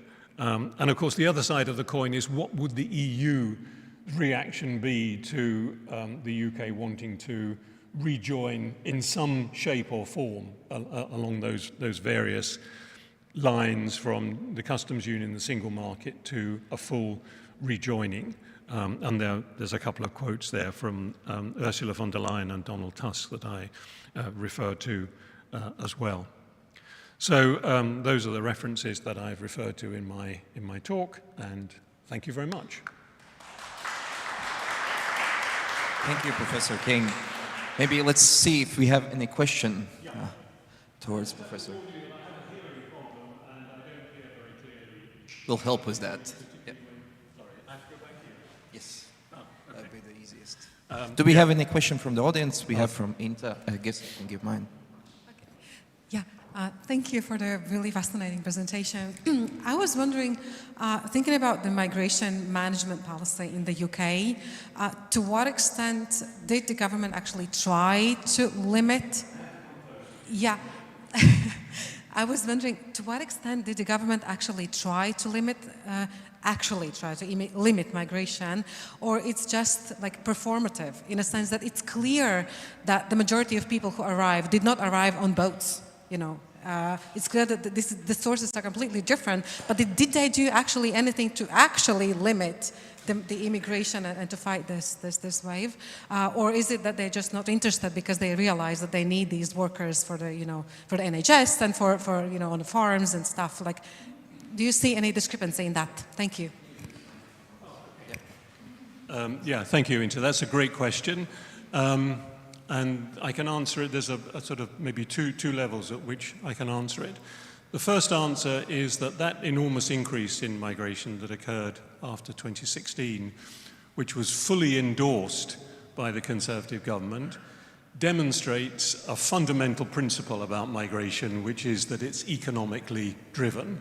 The UK labour market needed those people. They were all coming to do jobs, or not all of them, because they were not all on work visas, because they're also students and other visa holders, well, family visas and humanitarian visas. But it does demonstrate that once the EU migrants and the free movement principle was out of the picture, those jobs needed to be done, and therefore the economic imperative took over. And it was only when the figures were published that everybody was taken aback by the scale of the migration that occurred. And so the policy reactions were partly, as I said, and you said as well, performative. Let's stop the boats. Let's put people, let's send them to Rwanda. Let's put them in a sort of prison-type accommodation. So there was that side of it. And then there was a series of reactions which attempted to limit the inflow as well through raising the salary that was necessary in order to get a work visa from something like 29,000 to 38,000. The figures were on a slide. I didn't have time to actually pinpoint the figures. So that was one tactic. The other tactic, which was to reduce the possibility for family members to come. So care workers and students are not allowed to bring family members in. Undergraduate students and master students are not allowed to bring family members in. If you're a PhD student or a postdoc, you can. So there have been these attempts to sort of stem the flow, and as a result, the annual figure went from 906,000 in 2023 to 728,000 in 2024. So in that sense, peak migration has passed, and it's passed partly as a result of those sort of dampening down figures, and it's also fallen because of the exceptional circumstances of the Ukrainian crisis, the Hong Kong refugees, and the bounce back of student migration after COVID. So a lot of students came in 2022 and 2023 because they had not been able to come in 2020 and 2021. So there was a sort of pent-up demand on the student side. Now, the supply of overseas students, including EU students, but also students from all over the world, has fallen because partly of this restriction on family members, as a result of which UK universities are in crisis. My university has a 40 million deficit, and it's not unique. Most universities have huge deficits, and therefore, redundancies, early retirement, closing of courses, closing of programs are part of an ongoing process now. So that's a good example of my notion of a wicked problem. So too many students come in, so you reduce the number of students by various means, and as a result, you then create another problem, which is the financial crisis of the universities. Thank you very much. In the sake of the time, we'll stop here. So please join me in thanking Professor King again. And remember that you can have all the discussions afterwards if no one of the speakers is running away quickly, then full of time. As the last but not the least speaker of today's plenary section, I would like to welcome Dr. Monika Szulecka. She's a researcher of the Migration Research Center at the University of Warsaw in Poland. And she's also an employee at the Institute of Law Studies of the Polish Academy of Sciences. And she'll talk about another case, which I think we have seen quite often in news in Poland, right? So close neighbors. So thank you for coming, and please, the floor is yours. Thank you very much. Thank you for the invitation, and I am really honored to be one of the speakers during this session.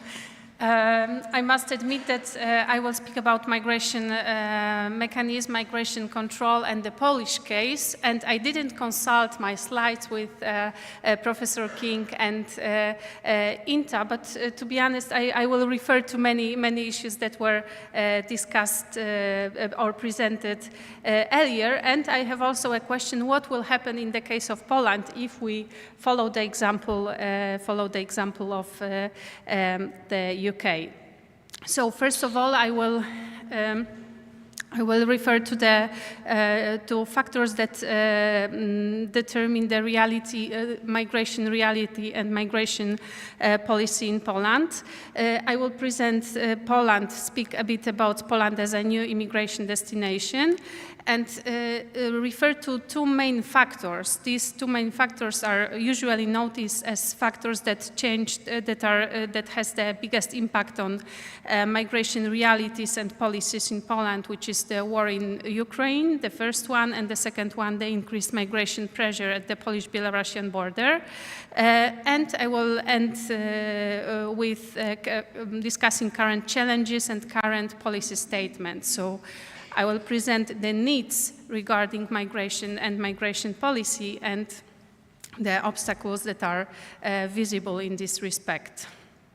So first of all, we cannot forget when thinking about Poland as a new immigration country that sometimes we are on the top in different kinds of statistics. I mean, as a country that in some years was was the top country receiving temporary migrant workers, not only in Europe but globally. I mean, it took the place of the US. So when we think about these top positions of Poland as an immigration country, we have to remember about the past, because the past and other quite, I would say, recent events and in general the geographical position of Poland, but also geopolitical situation, context of Poland, these are the main determinants of migration realities. So first of all, like in the communist times, there was tendency to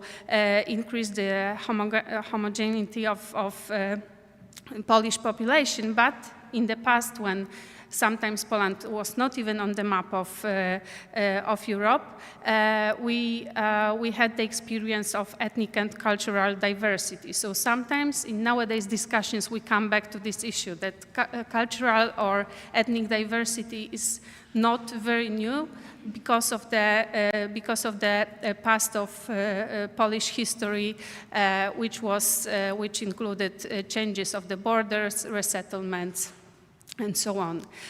In the communist times, the borders, as we usually say, were closed. Migration mobility was possible, was allowed in case of these kinship relations, so exchange of students, exchange of workers, which contributed to development of some communities, quite surprising for other countries. But for instance, this is the case of the Vietnamese in Poland. The roots of this community in the Polish case go back to this communist past and the exchange programs. So this, when the political transition started in 1989, this restricted cross-border mobility and these very restrictive passport policies, so almost no possibility to get the passport finished, and borders became open not only for immigrants coming to Poland, but especially open for Polish migrants who, among others, went to the UK and waited before even we accessed the European Union in 2004, and when Polish migrants could benefit from free movement and free access to the labor market in other European countries. So even before this, Polish migrants were present and were very mobile. So for many years, this was rather emigration that raised concerns regarding migration policy, not immigration that much, because after this, the main determinants of this migration, especially in the 90s, so after in the time of the political and economic transition, this was usually short-term or even shuttle migration from the neighboring countries, Belarus, Ukraine. So in the past, all these neighboring countries were seen more as a source of short-term or even these shuttle migrants, whereas now the perception of these neighboring countries is completely different. So Now, Russia and Belarus are more seen as a source of threats. Belarus also as a source of people seeking asylum from political repression. And Ukraine, for many years, more than 3 decades now, is seen as a source of migrant workers in particular. But as I will show in a few minutes, it is also a country that, as probably everyone here knows, is the source country of people covered with benefiting from temporary protection in Poland.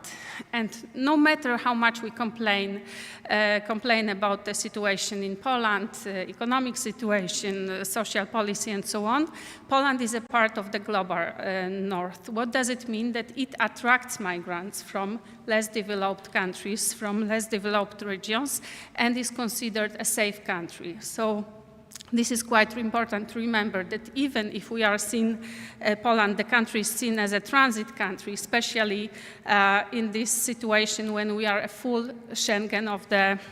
member of the Schengen zone and a EU member. So even if it is a transit country, it is also a country safe, can be considered and is considered as a safe country of destination, and also attractive destination for economic migrants. Which is confirmed by growing activity of labor brokers in many other countries, not only the neighboring countries. Poland, as a new immigration country, was known mostly for admitting temporary migrant workers. So this was like this time, 2016, 17, 18, what we could see the growing number of migrants or of temporary migrant workers benefiting from facilitated procedures of accessing Polish labor market. These procedures were dedicated only to citizens of the neighboring countries and countries covered with the European migration partnership programs. So only, let's say, these neighboring countries were the source countries for these temporary workers. But every year we could see that Ukrainian citizens constituted like more than 90% of people who holded these declarations. We called it like this, so declarations and a kind of instrument issued in this or registered in this facilitated procedure. And this is very important, that what we could observe, it was the presence of migrant or documents registered not only in the central Poland, traditionally associated with attracting migrant labor, but in all other regions of Poland, and the numbers were growing systematically. There was the question regarding this facilitated policy of admitting migrants to the labor market, whether these are the attractive documents, or the labor market in Poland is so attractive that really migrant workers come and perform work here. Or Poland is a country that issues documents that allow entering Poland and then entering other European Union countries. So with these questions, we stayed from the very beginning of when Poland became a new immigration country. And still we ask this question and try to answer it, but now with regard to not only neighboring countries, and especially Ukraine as a country sending migrant workers, but also with relation to other countries, especially from Central and South Asia, or in recent times also Latin America, because what we can see that not only these facilitated procedures of admitting migrants to the labor market became very attractive and an instrument facilitating getting a visa or using visa-free regimes to enter Poland, but also these more restrictive programs like work permit program and seasonal work permit program became quite attractive. So all these issues, this quite liberal, if we compare to other countries' policy of admitting migrant workers, contributed to Poland becoming a new immigration country. As you can see, the numbers, like numbers and compared to other countries, we see exactly the red line. The red line is Poland here, so these are first residence permits issued in the EU countries. And 2019 is the year, because of then we had the pandemic-related restrictions, so this is the year, quite symbolic, showing the growing numbers in the statistics of admission to Poland in general, but mostly to the labor market, as I showed before. So, Poland as a new immigration country was associated mostly with migrant temporary workers, which in general, as we look at the declaration, is something that is quite welcomed by the government, temporary migration, because more permanent migration is a challenge. But this has changed. It has changed due to these main reasons factors I said before. I mean the increased migration pressure on the Polish-Belarusian border and the full-scale Russian invasion of Ukraine. But not only because of this. We can see the roots of these changes of migration realities and migration policy even before. Already at the time of the so-called migration crisis, of 2014-2016, with these peak numbers of asylum seekers asking for protection in other EU countries, Poland was still out of this phenomena. What we were experiencing at the time, it was admitting migrant workers that contributed to this migration status change. However, Polish government was very much became quite involved in discussing possible solutions to the problems, and this fear of uncontrolled migration, something that Professor King was speaking about. So this fear of uncontrolled migration became one of the main discussed issues already at this time, but still we were dealing with completely other problems. At the time of the pandemic and at the time of introducing restrictions related to or aimed at prevention of the pandemic, and the restrictions concerned mostly cross-border mobility, we saw who is really welcome without having migration strategy policy at the time. We saw who is really welcome, so who can be privileged, and which categories of migrants are not welcome. So, for instance, I think it is quite interesting that in the regulation showing who can enter Poland despite the cross-border restrictions, there were two categories added to the list: citizens of Belarus and citizens of Ukraine, without additional, of course, migrant workers, also family members, EU citizens. Never on this list of migrants who could enjoy these privileges, let's say, never on the list you could find asylum seekers. So this is quite important and quite evident. The COVID illustrated who was welcome and who was not welcome. Due to the increased migration pressure on the Polish-Belarusian border that shapes nowadays the current very intensive debates on migration policy and the need to change migration law. In the aftermath of this, we could see the militarized borderlands. Probably if you see in the media what is happening in Poland, you usually see the border with Belarus. You can read about the practices of pushbacks, for instance, the proposal of draft law on suspending access to asylum procedure on a specified territory and in a specified time. So this has contributed to the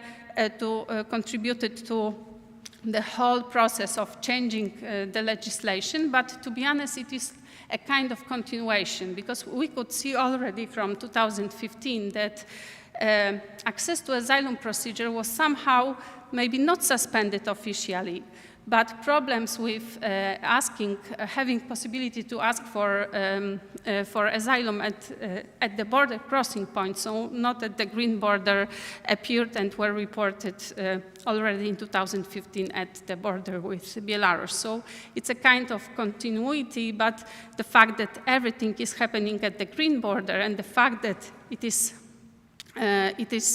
a facet of instrumentalization of migration is, for the government, is an explanation that all harsh measures can be applied in this context. In the consequence of full-scale Russian invasion of Ukraine in February, we could, what Poland experienced was mass arrivals, especially in March, mass arrivals of war refugees, so which caused quite important reception and integration challenges. And here, when we speak about uncontrolled migration, so here the processes, even the transit migration of people from Ukraine was to some extent uncontrolled, especially at the beginning, and no systematic response, which is not surprising. No one was ready for this, and no one was ready that the situation, the need to receive migrants, and the need to apply measures to integrate them will be needed for so long. So this changed the situation of Poland completely. And the quite recent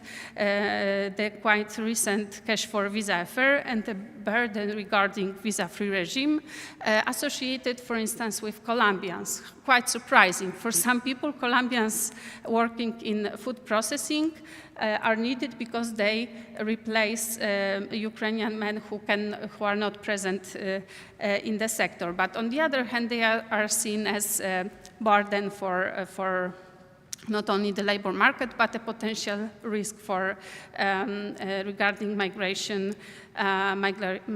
challenges. So.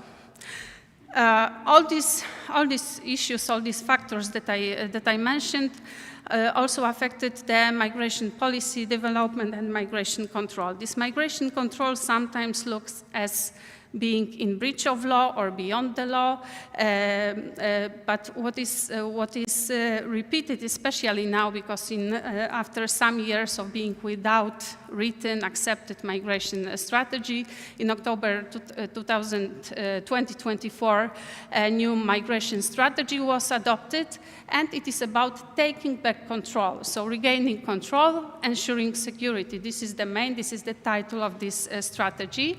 The problem is that almost all types of migration are securitized, whereas many sectors of the economy, because of this presence of especially Ukrainian, but not only, but communities of migrants workers in Poland, because of this presence and the dependence of some of the sectors of the economy, like food processing or agriculture, are evident. So this is something which is quite worrying.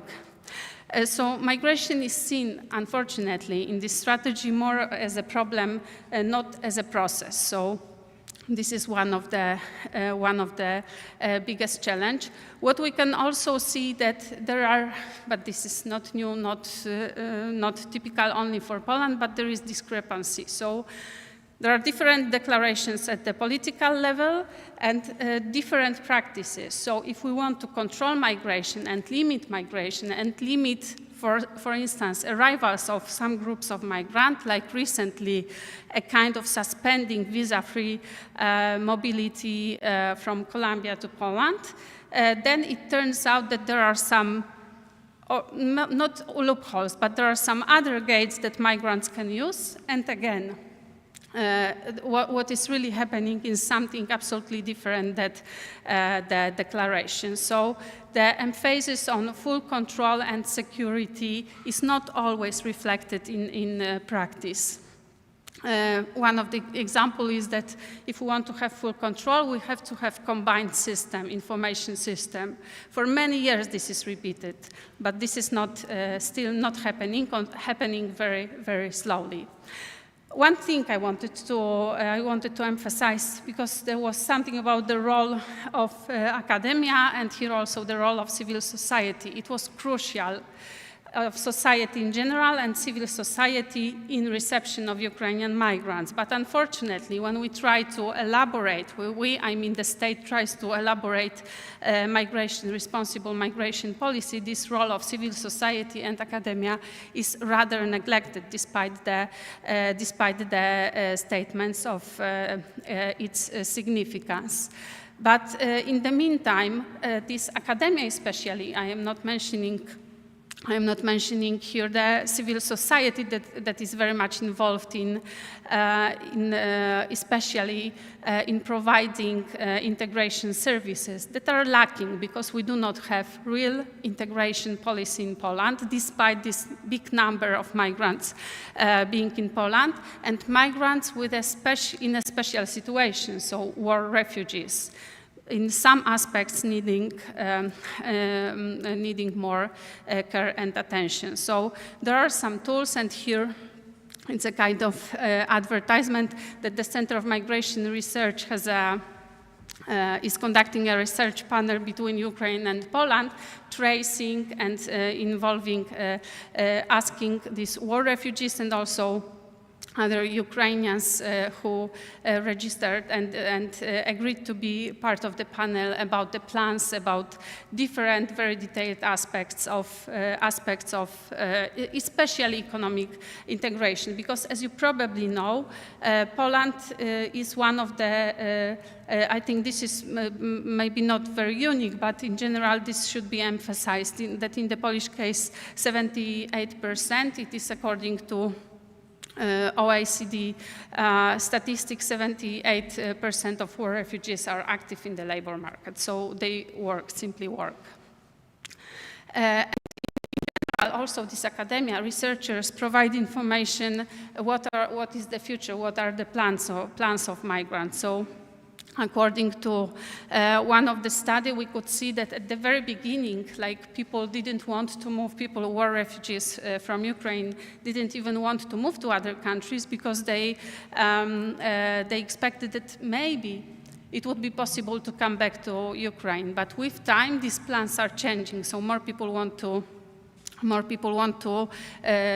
stay in Poland and maybe move to other countries. And I think that with time, we have to take this into account, that the situation is, let's say, not remedied and still the return may be not safe. So especially if we take into account the number of almost 1 million of people who benefit from temporary protection in Poland, in the community, migrant community with valid residence permits that amounts to 2 million, it means that it is a huge challenge, and the challenge related especially to integration needs, because the migrant community, these are not only temporary migrant workers who focus only on work, but these are also people who may have other, maybe not issues, but it is very probable that they will stay, live, and maybe also be with their families in the country, in Poland. There is also a need to have informed debates, which is very difficult in times when we have every year elections, different elections. But because of the problem of our processes, migratory processes and migration policy being securitized and politicized, it is almost impossible to have this informed debate. And probably what you can see in the media is also illustrates this. There is a need to increase the capacity of the immigration system, because if we open some gates, so give some liberal access to the labor market, for instance, there is also a need to adequately treat or address the issue of further legalization to prevent irregularization and uncontrolled migration. Also, protection of fundamental rights. This is something that cannot be forgotten. A transparent visa policy. Last 2 years showed that visa policy, when Polish employers are waiting for migrants but are not, have no even knowledge if these people will be granted visa or when these people can apply for this visa, is not something that helps economic development. However, the problem is that when we speak about the economy and migrants in the economy, like even in this migration strategy published, there is the preference for the highly skilled migrants and the promise of various privileges. However, what is also needed, and we cannot forget that migrants are present and having this and performing these low-skilled jobs. But if they have higher competencies, and we know because there is evidence in the research, also in this panel that I mentioned before, and we know that the skill match is something that may be very worrying, and this is the case in this big group of Ukrainian war refugees here in Poland. So, like, informed debate also who is needed, and admitting that not only also people who have low-skilled jobs are necessary, and they are present in the labor market, and preventing exploitation, but not in a way that if someone is exploited will be deported, and this is how we finish the exploitative situation, but preventing exploitation, like if we want to take control, let's take control also looking at other actors who organize migration processes. These are not only migrants or not only employers. Thank you so much. Thank you, Dr. Szylecka. We have time for a very short, quick question. Anyone? Yes, there is. Aya, please. Well, thank you for a very interesting presentation. I have a question regarding integration of Ukrainian refugees in labor market. Particularly, I'm working here in Latvia on this issue, and therefore I'm interested. And I have an impression that in Poland, it is easier to integrate Ukrainians in labor market because of two factors. First, the language, because the Ukrainian is somehow more similar to Polish and easy acquirable for Ukrainians, and second, because of those networks which were before this full-scale war. And but in Latvia we face a situation that it's very difficult to integrate Ukrainian refugees because exactly because of language, and also that you mentioned because of not matching the skills exactly. But in case if you have a language, it's easier to reskill potential workers, and this is a problem in Latvia because there's obstacles also for reskilling. And well, I wanted your comments. Do you face problems of integration of refugees from Ukraine in Poland, and in general your comments on these processes? Yeah. Thank you so much.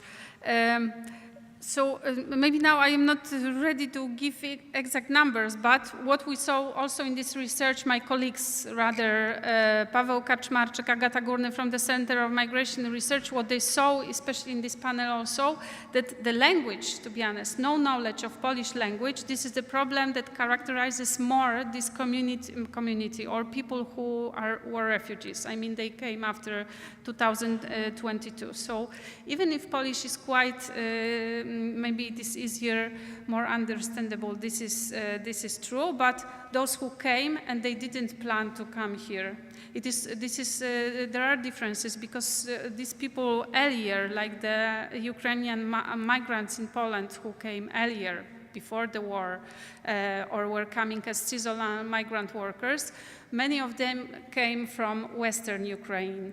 And many of them, like in the interviews we usually hear, I was looking Polish TV, I was, I don't know, speaking to my family. So there are differences. It depends from which region migrants are coming. So the language, even if it is easier, many, especially NGO representatives say, we cannot forget that maybe it is easy to, like on a daily basis, to organize something, but not to have a work work that in which you can perform work that is equivalent, uses your skills, uses your competencies. If you are a psychologist, if you are a lawyer, and so on. So this is maybe not the problem, but this is the feature of this community, that higher competencies sometimes cannot be used because of the language. This language, to be a doctor, apart from recognition of competencies, we have to remember that here very good language competencies are needed. So this is one, like when my colleagues present detailed information, results of this study, I saw this, like one of the recommendation is language courses. So, yeah. Networks. This is true, it works, and it also helped somehow to accommodate migrants who worked in the past for migrants coming to Poland from Ukraine. This network also helped in case of receiving war refugees.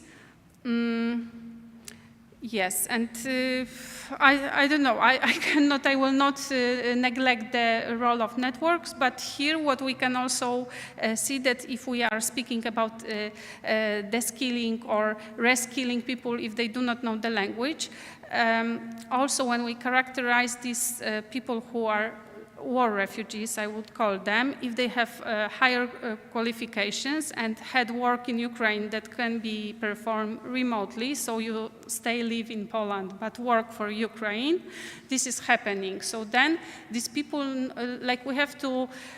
we have to remember that there are different forms of work now. So these people will not use the programs, and they probably do not wait even for the programs of that they can have new skills or learn language and so on. This is a challenge. Of course, it is okay if they work for Ukraine, but these are the question of brain drain and what is better for Ukraine and Poland. Stop the discussion here because we're running out of time. The live translation has to be stopped. So please help me with thanking Dr. Shulecka once again. Thank you very much. And just to conclude this opening plenary session, remember this is opening, but the university conference is rich. We have 115 different sections, so have a look in the calendars, follow what you're interested in, and be ready to join and take the advantage of not only University of Latvia people presenting, but also international guests, people from the Latvian companies, public sector, and so on. So please join me in thanking all the speakers of today. Un noslēdzot konferenci, kā iesākām latviešu valodā, arī latviešu valodā pieminēšu, ka mūsu universitātes plenārsēdes, atklāšanas plenārsēde šajādi noslēdzas, bet universitātes konferencē ir 115 sekcijas, kurām ir vērts pasakot, atrast to, kas jūs katru interesē, un piedalīties, uzzināt daudz ko jaunu, ko Latvijas universitātes pētnieki ir izpētījuši, bet arī viesi, gan no Latvijas, gan no starptautiskām organizācijām. Tā kā izmantojiet iespēju iepazīties ar Latvijas universitātes sagādāto bagātību un aicinu vēlreiz aplaudēt visiem šīs dienas runātājiem un paldies visiem jums par klātbūtni. Paldies!